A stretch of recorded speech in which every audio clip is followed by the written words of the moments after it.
क्या आप सोच सकते हैं, एक पिता जो अपनी ही संतानों को मरते हुए देखता रहा और कुछ नहीं बोला? क्या यह प्रेम था या कायरता? शांतनु ने सब कुछ देखा लेकिन चुप रहा। क्यों? क्योंकि एक वचन था। अब जरा रुककर सोचिए, क्या कोई वचन इतना बड़ा हो सकता है कि आप अपने ही बच्चों की जान जाते हुए देखते रहें? एक के बाद एक गंगा अपने नवजात बच्चों को नदी में बहाती रही और शांतनु हर बार बस देखते रहे। अगर हम इस कहानी से देवत्व हटा दें, अगर हम इसे एक आम इंसान की कहानी की तरह देखें, तो क्या ये सही लगता है या फिर ये हमें डराता है? हम अक्सर कहानियों को इसलिए स्वीकार कर लेते हैं क्योंकि उनमें भगवान, इन श्राप, वचन जैसे शब्द जुड़े होते हैं, लेकिन क्या दिव्यता का टैग लगते ही हम सवाल करना बंद कर देते हैं? क्या हम सही और गलत को समझना छोड़ देते हैं? 7 बच्चों की मौत और एक पिता की खामोशी, ये भक्ति थी या ब्लाइंड ओबीडियंस? 8वीं बार जब शांतनु ने रोका, तभी सच सामने आया।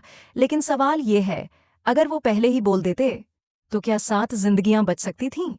उन्होंने गंगा से वादा किया था कि वो कभी उनसे सवाल नहीं करेंगे, कभी उनके फैसलों में हस्तक्षेप नहीं करेंगे।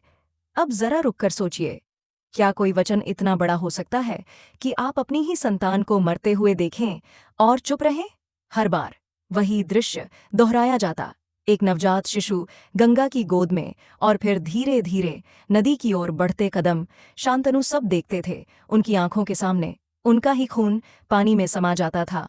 पहला बच्चा चला गया, शायद उन्होंने सोचा कोई कारण होगा। दूसरा गया, फिर तीसरा, और हर बार उन्होंने खुद को समझाया, वचन दिया है, निभाना होगा। लेकिन सवाल ये है, क्या हर वचन निभाना जरूरी होता है या कुछ वचन तोड़ देना ही सही होता है?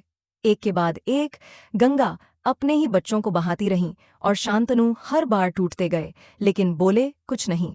7 बार एक पिता ने अपनी संतान खोई और 7 बार उन्होंने अपनी आवाज दबा दी। अब ये सिर्फ वचन नहीं था, ये एक आदत बन चुकी थी, एक ऐसी आदत जिसमें इंसान सवाल करना छोड़ देता है। और यही सबसे खतरनाक होता है, जब हम किसी चीज को पवित्र, दिव्य या अछूत मान लेते हैं, तो हम उस पर सवाल करना बंद कर देते हैं। हम सोचते हैं, अगर ये हो रहा है तो शायद सही ही होगा। लेकिन क्या सच में ऐसा होता है? अगर यही कहानी किसी आम इंसान की होती, कोई राजा नहीं, कोई देवी नहीं, बस एक पति और पत्नी की, तो क्या हम इसे सही मानते या हम इसे एक अपराध कहते? सोचिए, क्या दिव्यता का नाम जुड़ते ही हमारी सोच बदल जाती है? क्या हम सही और गलत के बीच फर्क करना छोड़ देते हैं, या फिर हमें बचपन से यही सिखाया गया है कि कुछ चीजों पर सवाल नहीं उठाए जाते? 7 बच्चों की मौत और एक पिता की खामोशी, ये भक्ति थी या ब्लाइंड ओबीडियंस? ये प्रेम था या डर? डर, वचन टूटने का डर, किसी ऊपर वाले को नाराज करने का, या फिर डर सवाल पूछने का? क्योंकि सवाल पूछना आसान नहीं होता, सवाल पूछना सब कुछ हिला देता है, और शायद शांतनु यही नहीं करना चाहते थे। लेकिन हर इंसान की एक सीमा होती है, और जब 8वां बच्चा हुआ, इस बार कुछ बदल गया।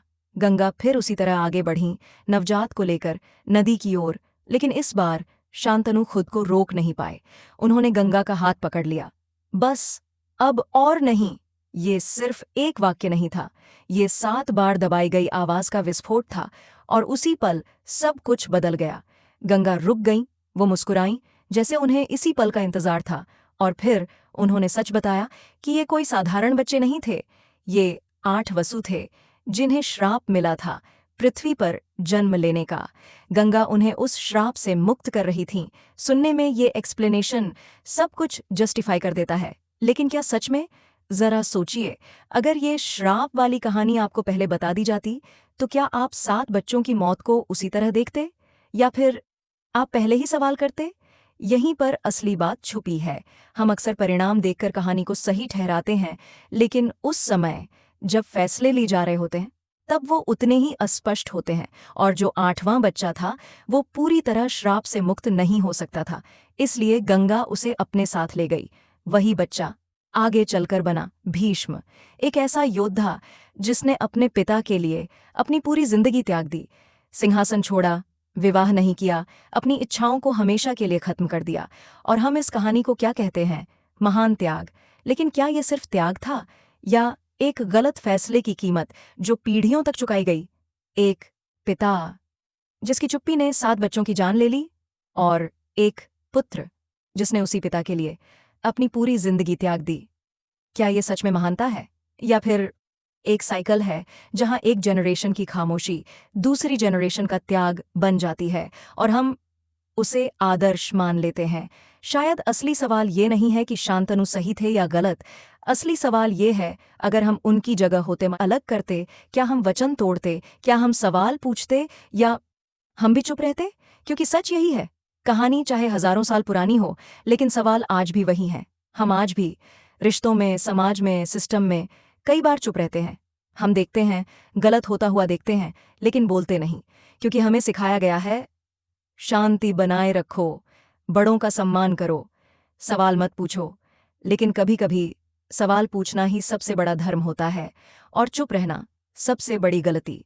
तो बताइए, यह कहानी त्याग की है या गलत फैसलों की कीमत की? यह कहानी अभी पूरी नहीं हुई है। अगर आप वेद और पुराणों से जुड़ी ऐसी अद्भुत कहानियां जानना चाहते हैं तो नीचे कमेंट करें और इस वीडियो को शेयर करें उन लोगों के साथ जो हिंदू पुराणों की गहराई जानना चाहते हैं।